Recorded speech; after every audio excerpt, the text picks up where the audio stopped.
En esta última lección vamos a presentar la relación que existe entre los estados financieros de la empresa, el estado de resultados y el balance general principalmente, y las estructuras que en ella se identifican. Comencemos diciendo que en toda empresa se identifican dos estructuras, la estructura operativa y la estructura financiera.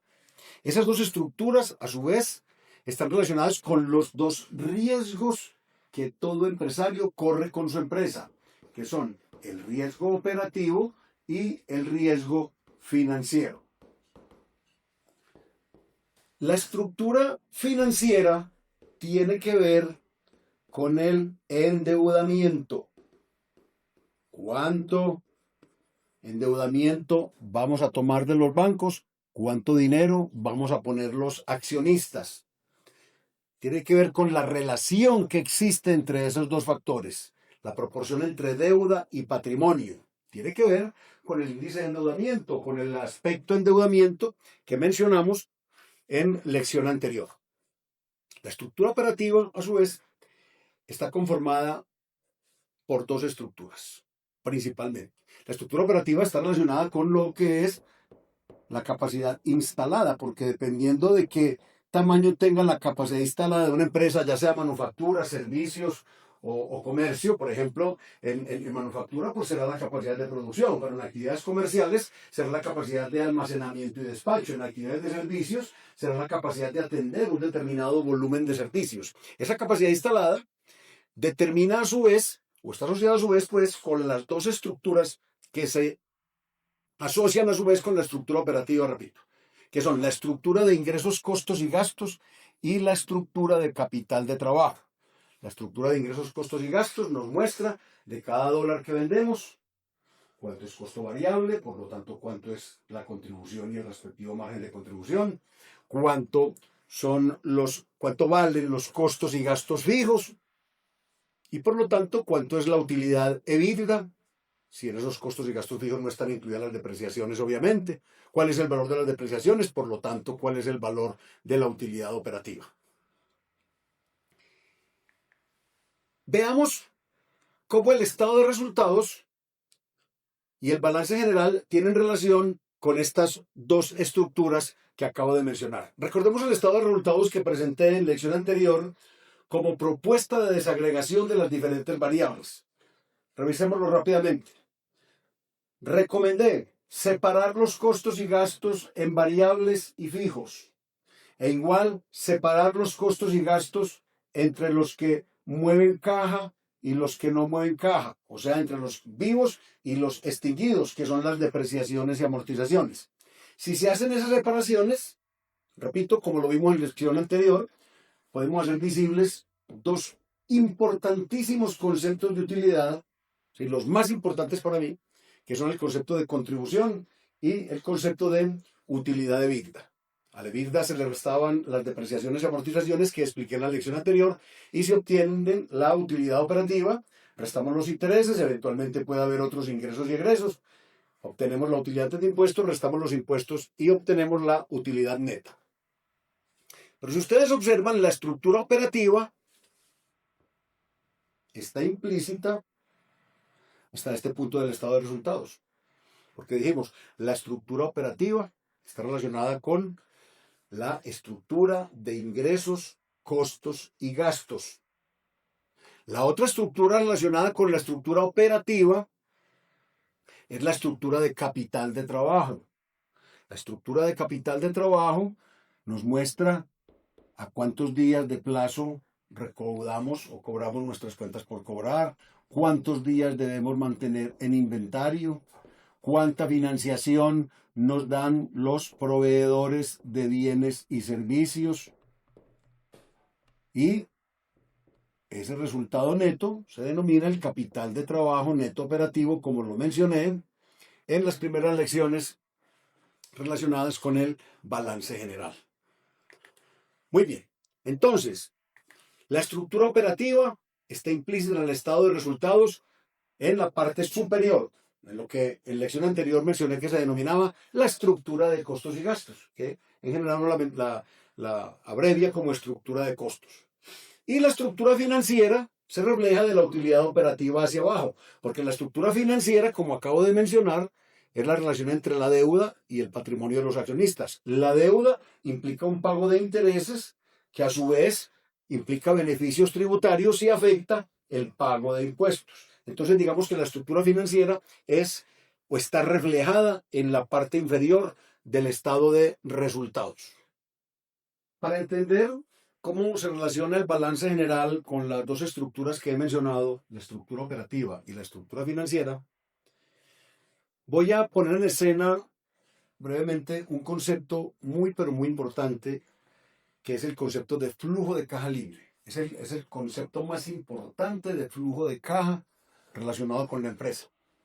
El flujo de caja libre se define como el flujo de caja que finalmente queda disponible para los acreedores financieros y para los accionistas de la empresa. Si los acreedores financieros y los accionistas conforman o están relacionados con la deuda y con el patrimonio, significa que el flujo de caja libre es un concepto eminentemente operativo. Por eso el flujo de caja libre también se le denomina flujo de caja operativo. A los acreedores financieros se les entrega servicio a la deuda. El compromiso con un banco es entregarle intereses y abono a capital, y la suma de esos dos valores se denomina el servicio a la deuda. Y el compromiso con los accionistas es retribuirles sus utilidades en forma de dividendos. El valor de una empresa está directamente relacionado con su capacidad de generar flujo de caja libre. Una empresa vale por su capacidad de generar flujo de caja libre. El atractivo financiero de una empresa está íntimamente relacionado con esa capacidad de generar flujo de caja libre. Entonces, dije, el flujo de caja libre es un concepto supremamente importante de las finanzas empresariales. ¿Por qué? Primero, porque está directamente conectado con el valor de una empresa. Segundo, porque si el flujo de caja libre es lo que queda para atender, entre otros, el servicio a la deuda, pues significa que el flujo de caja libre también ayuda a determinar la capacidad de endeudamiento de una empresa. ¿Cuánta deuda le cabe a una empresa? Respuesta, dependiendo de cuánto flujo de caja libre genera. Si el flujo de caja libre también es para atender a los accionistas con el pago de dividendos, pues significa que el flujo de caja libre también debería servirnos para evaluar la capacidad de reparto de dividendos que una empresa tiene. ¿Cuánto dividendo puede repartirle esta empresa a los accionistas?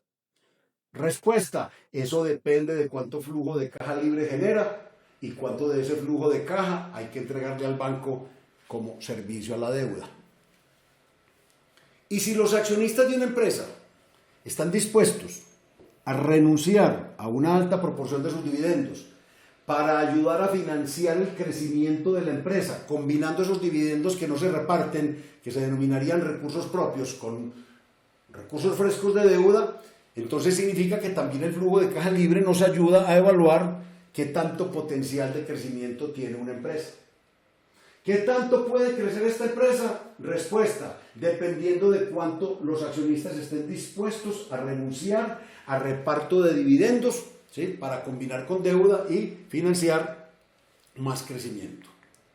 Entonces, veamos la relación entre las estructuras operativa y financiera y el balance general, lo cual haremos a partir de esta explicación previa relacionada con el flujo de caja libre. Recordemos que en la lección anterior relacionamos el balance general con el estado de resultados, cuando dijimos que en el estado de resultados había una utilidad que se denominaba utilidad operativa, que era la utilidad que producían los activos de una empresa, que con esa utilidad operativa se pagaban los intereses, que era el pago o la retribución a los bancos, que el Estado reclamaba sus impuestos y por lo tanto lo que quedaba era la utilidad neta, que era la retribución en términos de utilidades, lo que les quedaba a los accionistas. Veamos esa misma relación del balance, ya no con el estado de los resultados, sino con el flujo de caja libre. Y en ese sentido vamos a decir, lo que los activos de una empresa generan desde el punto de vista operativo es flujo de caja libre. Dijimos, el flujo de caja libre es el flujo de caja operativo. Ese flujo de caja libre, ¿a quién se entrega? Se entrega el servicio a la deuda a los acreedores financieros y los dividendos a los accionistas. Entonces observen cómo acabamos de superponer, montar, fundir, fusionar las variables del flujo de caja con el balance general. Ahora bien, significa que desde el punto de vista de la gestión empresarial, las variables que deben intervenirse, afectarse, son las que propendan por la permanente mejora del flujo de caja libre. Y esas variables son solamente tres: la utilidad de vida, los requerimientos de capital de trabajo y las inversiones que haya que hacer en activos fijos e intangibles. Pero observen, las inversiones en activos fijos e intangibles están relacionadas con lo que mencioné en unos slides atrás cuando hablé de la capacidad instalada. Capacidad instalada que a su vez determina la estructura de ingresos, costos y gastos, cuya variable más importante es la utilidad de vida. Y la estructura de capital de trabajo, que determina los requerimientos de capital de trabajo que la empresa demanda para mantenerse en operación. Así que tendríamos que la estructura operativa está representada por el lado izquierdo del gráfico, los activos, el flujo de caja libre y las variables que producen ese flujo de caja libre. La estructura financiera es el lado derecho del balance, pasivos y patrimonio, que demandan servicio a la deuda y dividendos. Entonces, cuando se trata de analizar los problemas de una empresa o de analizar la situación financiera de una empresa, y si una empresa tiene problemas, entonces esos problemas, de acuerdo con lo que acabo de explicar, serán o problemas de estructura operativa, o problemas de estructura financiera, o problemas de ambas estructuras. Cuando una empresa tenga ya problemas de ambas estructuras, es decir, que tiene problemas no solamente de estructura de ingresos, costos y gastos, sino también de capital de trabajo, sino también de endeudamiento, las decisiones que haya que tomar pues van a ser mucho más complejas. Cuando se tienen problemas de ambas estructuras es muy importante saber cuál fue primero, porque la solución a los problemas deberá comenzar por la causa, atacando la causa que lo originó. Si la causa fue operativa, pues la solución deberá ser operativa. Si la causa fue financiera o una decisión de estructura financiera, la solución deberá ser una decisión relacionada con la estructura financiera. E independiente de cuál de los dos problemas fue primero, habrá que saber también, o debe saberse, es muy importante saber cuándo comenzaron los problemas, porque cuando una empresa tiene problemas, es muy probable que ellos no estén reflejados en los estados financieros que estamos viendo en el momento. Es probable que esos problemas hayan comenzado hace 2, 3 o 4 años, no se ven en los estados financieros de los 2 últimos años, que son los que por lo general le llegan a uno a sus manos. Y entonces es muy difícil saber, primero, qué tipo de problema es y cuál fue el origen. Por eso mi recomendación es siempre, cuando se va a analizar la información por primera vez de una empresa, tener al menos 5 años disponibles para tener todo un panorama en el tiempo que le permita a uno detectar qué tipo de problemas hay, cuál fue primero y cuándo comenzó, en caso de que los haya. Con el fin entonces de establecer planes de acción para mejorar o sostener los resultados de la empresa.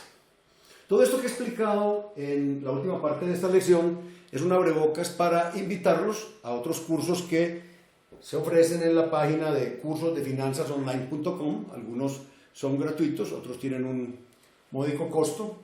Este curso entonces les sirve de puerta de entrada a otro curso gratuito que es el de nociones básicas de costos.